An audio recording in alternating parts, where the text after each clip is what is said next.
علی کل من اتبعهم بإحسان الی یوم الدین، اما بعد۔ واجب التکریم سامعین کرام،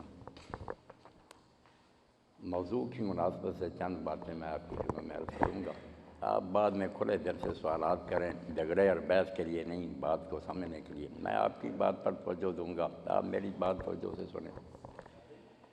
کوئی شخص اگر یہ توقع رکھتا ہے نا کہ امت میں کسی قسم کا کوئی عقیدے کا یا فقہی مسائل میں اختلاف نہ رہے تو یہ انہونی بات ہے، ایک ایسی موہوم تمنا جو کبھی پوری نہیں ہو سکتی۔ ہم اللہ کے رسول علیہ الصلوۃ والسلام کے صحابہ کرام رضوان اللہ علیہم اجمعین میں دیکھتے ہیں عقیدوں کا اختلاف۔ حضرت ابن عمر کہتے ہیں کہ مردے سنتے ہیں، ام المومنین عائشہ رضی اللہ عنہا کہتی نہیں سنتے، دونوں قرآن و حدیث سے استدلال کر رہے ہیں۔ فقہ کے مسائل میں آپ صرف ترمذی شریف ہی دیکھ لینا، حدیث لکھنے کے بعد وہ کہیں گے کہ بعض اصحاب نبی کا یہ مسلک ہے، بعض اصحاب نبی یہ کہتے ہیں۔ تو اس اختلاف کے بارے میں پریشان ہونا بالکل نادانوں والی بات ہے۔ اللہ نے علمی سطح لوگوں کی مختلف رکھی ہے، مزاج الگ الگ، کوئی شدت پسند ہے، کوئی آسانی چاہتا، اور معلومات کے ذرائع بھی مختلف ہیں۔ کسی کو کوئی بات پہنچی اللہ کے رسول علیہ السلام کی، کسی کو نہیں پہنچی۔ جن کو پہنچی ان کو بھی کسی کو اطمینان ہوا کہ یہ روایت صحیح ہے، دوسرے نے سمجھا نہیں، اس کے بیان کرنے والے جو ناقابل اعتماد ہیں۔ تو اختلاف بالکل فطری بات ہے۔ آپ اس کو ایک مثال سے سمجھیں کہ جیسے ایک درخت ہے نا، بہت بڑا تناور، اس کی کوئی شاخیں مشرق کی طرف چلی جاتی ہیں کہ مغرب کی طرف، تو اس اختلاف سے چیخنے کی ضرورت نہیں کہ وہ مشرق کو کیوں چلے گی، وہ مغرب کو کیوں چلے گی۔ یہ ایک بالکل نیچرل بات تھی کہ جن لوگوں نے دین سنا، ذہن کی سطح ان کی مختلف تھی، سمجھنے میں اختلاف ہو گئے۔ جب تک جڑ ایک ہے نا، اور اس جڑ سے وہ ٹہنیاں جڑی ہوئی ہیں، اس وقت تک وہ ایک ہیں، واحد ہیں، کوئی بات نہیں ان میں اگر اختلاف ہو بھی جائے، شاخیں جدھر کو مرضی چلی جائیں، جڑ ایک ہونی چاہیے۔ اب جڑ جو دین کی ہے نا، جس پر الحمدللہ مشرق سے مغرب تک مسلمان سب کے سب متفق ہیں، دل بمحبوب حجازی بستہ ہیں، دین جہت با یک دیگر پیوستہ ہیں۔ ہم ہزار اختلاف کے بعد، نسلیں الگ ہیں، زبانیں الگ الگ ہیں، علاقے جدے ہیں، خاندان جدے ہیں، مذہبی مسلک بھی جدے ہیں، مگر سب کا دل جو ہے نا محبوب حجازی محمد مصطفیٰ صلی اللہ علیہ وسلم جڑا ہوا ہے۔ امت کا ایک فرد بھی نہیں جو حضور کی شخصیت کے بارے میں اختلاف کرے، وہ شیعہ ہے، وہ بریلوی ہے، دیوبندی ہے، اہل حدیث، سب مانتے ہیں کہ اللہ کے پاک رسول سچے تھے، وہ جو کچھ اللہ کی طرف سے لے کر آئے برحق ہے، اور وہ آخری ہادی ہیں، ان کے بعد اب کسی ہادی کی ضرورت نہیں۔ اسی کو علامہ اقبال نے کہا دل بمحبوب حجازی بستہ، ہم سب نے محبوب حجازی کے ساتھ دل لگایا ہوا ہے، ذی جہت با یک دیگر پیوست، اس شے نے ہم ایک کیا ہوا ہے۔ یہ جڑ ہے جس کی وجہ سے ایک ہیں ہم، شاخیں ٹھیک ہے، کوئی ادھر کو چلی گئی، کوئی ادھر کی، وہ بھی بدنیتی سے نہیں۔ یقین جانیں میں نے ساری عمر کے لوگوں کی کتابیں کھلائی، اصل کتابیں جو نا عربی زبان میں، کہ یہ اسلام میں کیوں اتنے گروہ بنے ہوئے ہیں۔ پڑھا، بڑے بڑے ان میں متقی ہیں، ولی ہیں، تہجد گزار ہیں، نیک لوگ ہیں، کوئی لالچ نہیں ان کو دنیا کا، مگر کیا کریں، سب کے پاس حدیثیں ہیں، روایتیں ہیں۔ اب جھگڑا یہ ہے کہ اگر اللہ کے رسول علیہ السلام ہم میں موجود ہوتے، ہم آپ سے پوچھ لیتے، پھر انکار کوئی کرتا، کافر ہو جاتا۔ اب ہمارے اور نبی علیہ السلام کے درمیان کتنے واسطے ہیں، میں نے فلاں سے سنا، اس نے فلاں سے سنا، کچھ کہہ دیتے ہیں علماء کی یہ راوی ثقہ ہے، قابل اعتماد ہے، دوسرے کہتے ہیں نہیں یہ کذاب اور جھوٹا۔ تو جن کو اعتماد ہو جاتا کہ یہ روایت صحیح ہے، وہ اس پر عمل کرتے ہیں، یہ سمجھ کر کے سرکار رسالت مآب صلی اللہ علیہ وسلم کا فرمان ہے، اللہ ان کی اس نیت کا انہیں اجر دے گا۔ دوسرے لوگ کہتے ہیں یار یہ روایت مستند نہیں، ثابت نہیں ہوتی، نبی علیہ السلام کی بات رد نہیں کر رہا ہے، راویوں پر اعتماد نہیں کر رہا ہے کہ یہ بیان کرنے والے جو ہے نا یہ قابل اعتماد نہیں ہے۔ علم والے لوگ ان سے واقف ہیں۔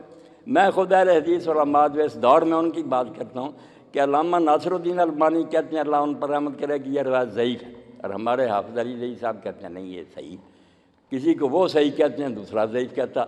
تو یہ علم کا اختلاف جو ہے اس سے گھبرانا نہیں چاہیے، اس کو روک دینا بہت ظلم ہے، مگر تفریقم بین المومنین اتنا جرم ہے، مسلمانوں کو ٹکڑے کرنا، اس اختلاف کی وجہ سے الگ الگ گروہ بنانے، مسجدیں الگ ہیں، نماز نہیں دوسروں کے ساتھ پڑھنا، کہ آپ دیکھتے ہیں سورہ توبہ میں مسجد بنائی لوگوں نے، اور نبی علیہ السلام سے کہا کہ حضور آپ اس کا افتتاح کر دیں، تو اللہ نے اس جرم کی وجہ سے کہ یہ تفریقم بین المومنین، مسلمانوں کو ٹکڑے کرنے کے لیے یہ مسجد نہیں جلا دیا گیا اس کو۔ آپ نے کہا میں مدینہ میں بعد میں داخل ہوں گا، کچھ تبوک سے واپس آ رہا ہے، پہلے جا کر اس مسجد کو ویران کرو۔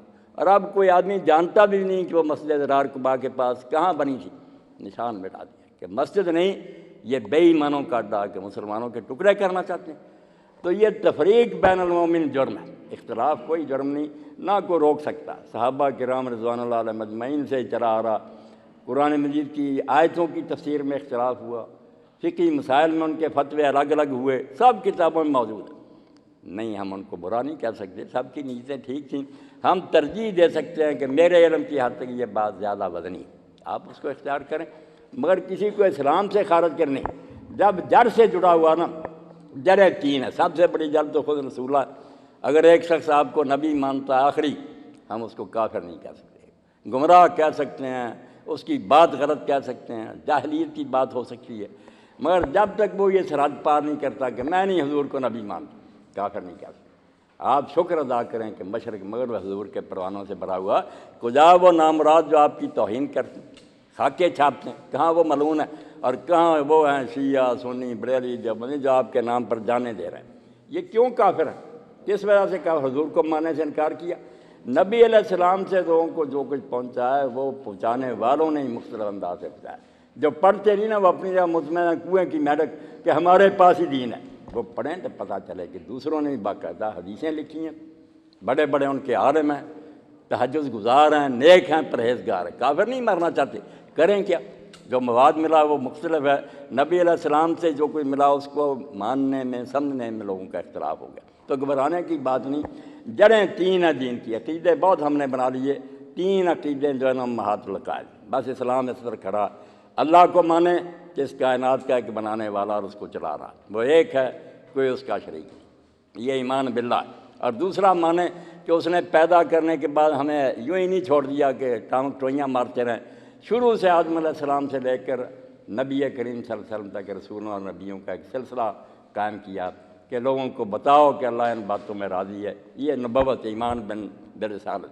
اور تیسرا ہے کہ یہ دنیا یوں ہی نہیں چلتی رہے گی یا یوں ہی ختم نہیں ہو جائے گی، ایک وقت آئے گا جب اللہ کی عدالت منعقد ہوگی، سب اس کے حضور پیش ہوں گے، زندگی بھر کی کمائی کا بدلہ انہیں ملے گا، اچھا یا برا، یہ ایمان بالآخرت۔ تین ہی عقیدے ہیں، جب تک کوئی شخص ان کا انکار نہیں کرتا وہ اسلام سے نہیں نکلتا، گمراہ ہو سکتا، غلط ہو سکتا، اس کی باتیں ہم اپنے علم سے جھوٹی کہہ سکتے ہیں، مگر وہ کافر نہیں ہو سکتا، اللہ کو مان رہا، رسول کو مان رہا، آخرت کو مان رہا، یہ اصول دین ہے، جڑیں ہیں، باقی شاخیں ہیں، شاخیں مشرق کو چلی جائیں مغرب کی، وہ علماء کا اپنا اپنا ذہن ہے، اختلاف ہے، ایک ہی بات کو سمجھنے میں کوئی کہتا ہے اس آیت کا یہ معنی، کوئی فرق اس میں خرابی نہیں، وہ ایمانداری سے سمجھیں۔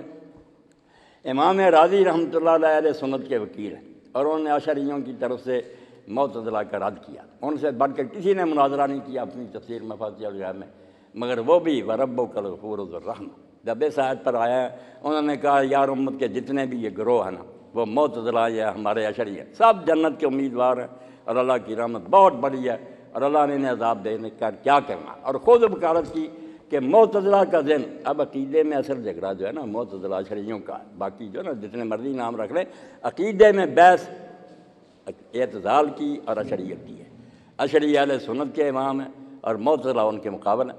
تو امام راضی خود کہتے ہیں نکتے کی بات کہ یار اللہ تعالیٰ ایسا ہے غیر محدود اور لامتناہی کہ اس کا بیان کرنے کے لیے لوگوں کے پاس الفاظ نہیں، اس لیے معتزلہ بیان کرنے پر آئے، انہوں نے اللہ کے عدل اور اس کے انصاف کو دیکھا کہ یہ نہیں ہو سکتا کہ اللہ بندوں سے گناہ کرائے اور بعد میں نے دوزخ میں بھیج دے، یہ جبر بالکل غلط ہے۔ یہ سنی جو کہتے ہیں نا کہ اللہ کراتا ہے سب کچھ، یہ بالکل غلط بات ہے، اس طرح تو اللہ عادل اور رحیم نہیں رہتا۔ تو وہ کہتے ہیں ان کی نظر، خود امام راضی کہہ رہے ہیں کہ معتزلہ کی نظر یار خدا کے عدل پر ہے، وہ عدل کو دیکھتے ہیں، اس لیے ان باتوں کو رد کرتے ہیں، تقدیر وغیرہ کو قدریہ ہو گیا۔ ہم سنی لوگ جو ہیں ہماری نظر اس کی سلطنت اور اقتدار پر ہے کہ اس کی حکومت ہے، اس کی بادشاہی میں اس کی مرضی کے خلاف کام کیسے ہو سکتا ہے، وہ بس ہے۔ ہم یہ کہتے ہیں کہ جو چاہتا ہوتا، ہم اس کی سلطنت کا بیان کرتے، عدل کا انکار نہیں کرتے، ہمارے ذہنوں پر غلبہ اس کی حکومت کا کہ وہ بادشاہ ہے، وہ بے بس ہے کہ کسی ملک میں جو چاہے ہوتا رہے، نہیں باخبر بھی ہے، روکنا چاہے روک بھی سکتا، اس کے اذن سے ہوتا جو کچھ ہوتا ہے، راضی نہیں گناہ میں، مگر اس کی اجازت کے بغیر کچھ نہیں ہو سکتا۔ یہ خدا کی سلطنت کا بیان کرتے ہیں، معتزلہ عدل کا بیان کرتے ہیں، کہ اللہ تعالیٰ یار غلط کام کرائے تو پھر وہ عادل تو نہ ہوا. تو خود بیان کرتے کہ یہ دونوں گروہ اللہ کی رحمت کے امیدوار ہیں، اور آیت پیش کرتے ہیں ربک الغنی ذو الرحمہ، تیرا رب غنی ہے، انہیں اسے عذاب دے کر کیا فائدہ ہوگا، وہ سب پر رحمت کرے گا. اور اسی طرح آپ مسلک جو ہیں یہ فقہی، اس میں دیکھ لیں متشدد لوگ جو جی چاہے کہتے رہے. ہمارے ہاں بھی کئی لوگ کہتے ہیں جو فاتحہ نہیں پڑھتا اس کی نماز نہیں. اب امام ترمذی خود لکھتے ہیں کہ یہ چھوٹا سا گروہ ہے متشددین کا جو کہتا ہے ورنہ فاتحہ پڑھنے والے پڑھتے رہے ہیں، نہ پڑھنے والے پڑھتے رہیں. یہ فتویٰ نہیں کسی نے دیا تھا کہ نماز نہیں، نماز سب کہتے تھے درست ہے. یہ تھا کوئی کہتے تھے پڑھ لینا بہتر ہے. متشددین کے ایک گروہ کا ذکر کیا، چھوٹا سا ٹولہ جو کہتا نماز نہیں. اب نبی علیہ السلام سے جو کچھ ہمیں ملا اور صحابہ کرام، میں نے بڑے بڑے حدیث علماء کی کتاب میں دیکھی دیوبندیوں کی، جب فاتحہ پر لکھتے ہیں تو شروع میں لکھتے ہیں مقدمہ میں کہ نبی کریم صلی اللہ علیہ وآلہ وسلم کے صحابہ کرام 3 طرح کے تھے. ایک سورہ فاتحہ پڑھتے تھے ہر حال میں، بے شک امام جہری نماز پڑھائے یا آہستہ پڑھے. ان میں سیدنا عمر بن الخطاب رضی اللہ عنہ تھے. آپ نے خود کہا کہ بے شک میں جہر سے پڑھوں، میرے پیچھے پڑھو. ابو ہریرہ رضی اللہ عنہ سے ان کے تھے، نہ ان کے منہ میں آگ پڑے گی. بکواس کرتا جو کہتا فاتحہ پڑھنے والے کے منہ میں پتھر پڑے، جھوٹ بول. اور جو نہیں پڑھتے تھے ان میں کاتب وحی ہیں، حضرت زید بن ثابت کا منصب تھا، قرآن وہ لکھتے تھے. ان کا امام مسلم لکھتے ہیں کہ وہ کسی نماز میں پیچھے قرآن نہیں پڑھتے. حضرت زید اتنے بڑے آدمی. اور زیادہ تعداد وہ تھی جو جہری نمازوں میں خاموش رہتے تھے، سری نمازوں میں فاتحہ بھی پڑھتے تھے، اپنی اپنی صورت بھی پڑھتے تھے. جب تک اب یہ تینوں میں سے کس کو کہو گے کہ اس کی نماز نہیں؟ کون ظالم ہے جو کہے گا رسول خدا کے صحابہ جو بے نماز مرے؟ آدمی کو حد کے اندر رہنا چاہیے. آپ کہہ دیں کہ میرے خیال میں یہ مسلک زیادہ بہتر ہے، بسم اللہ. مگر یہ کیوں کہتے ہیں کہ اس کی نماز نہیں؟ یہ فتویٰ دے کر آپ کن کی داڑیاں نوچ رہے ہیں؟ کتنے عظیم و شان امت کے بزرگ ہیں، ان کی توہین کر رہے ہیں. تو فقہی مسائل میں بھی میں نے ایک شخصیت کو دیکھا اور میں یہی عمل کرتا ہوں، میرا جو کچھ چاہتا بگاڑتا پھرے. حضرت سفیان ابن عیینہ اتنے بڑے امام ہیں، محدثین ان کے شاگرد ہیں. ان کا امام لکھتے ہیں عبدالبر التمہید میں کہ وہ کسی نماز میں رفع یدین کرتے تھے، کسی میں نہیں کرتے تھے. دونوں عمل سنت. شاہ ولی اللہ رحمۃ اللہ علیہ فرماتے فارغ مرۃ ترک مرہ، کبھی حضور یہ کام کرتے تھے کبھی چھوڑ دیتے. سنت غیر مقلہ تھی. نہ یہ ہے کہ چھوڑا ہی نہیں اور نہ یہ ہے کہ بعد میں بند کر دیا تھا. یہ بند کرنے والے بھی جھوٹے ہیں.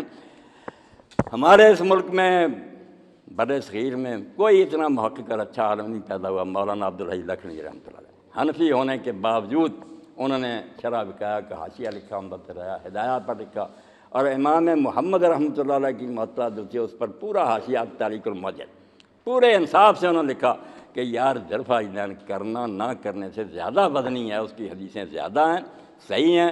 ہمارے پاس ابن مسعود رضی کی ایک روایت ہے، وہ بھی حسن ہے، کچھ کہتے ہیں ضعیف ہے، مگر بعض صحابہ کرام نہیں کرتے تھے. اور ساتھ ہی لکھتے ہیں جو نسخ کا قول کہتے ہیں کہ یہ بند ہو گیا تھا، ان سے زیادہ جھوٹا کوئی نہیں. کوئی حرف نہیں دنیا میں کہ حضور نے کہہ دیا ہو کہ میں نے یہ چھوڑ دیا، چھوڑا کوئی نہیں. اہل حدیث اس پر آ جائیں کہ جو نہیں کرتا اس کی بھی نماز ٹھیک ہے، اور جو کرتے ہیں نہیں کرتے وہ کبھی کر بھی لیا. کہ میں نے سفیان ابن عیینہ کا حوالہ دیا کہ اتنا بڑا امام جو تھا نا، محدثین کا استاد، کسی نماز میں کر لیتا تھا. کہ بھائی کینہ دل سے نکالو، حضور کی سنتیں سب پر عمل کرو.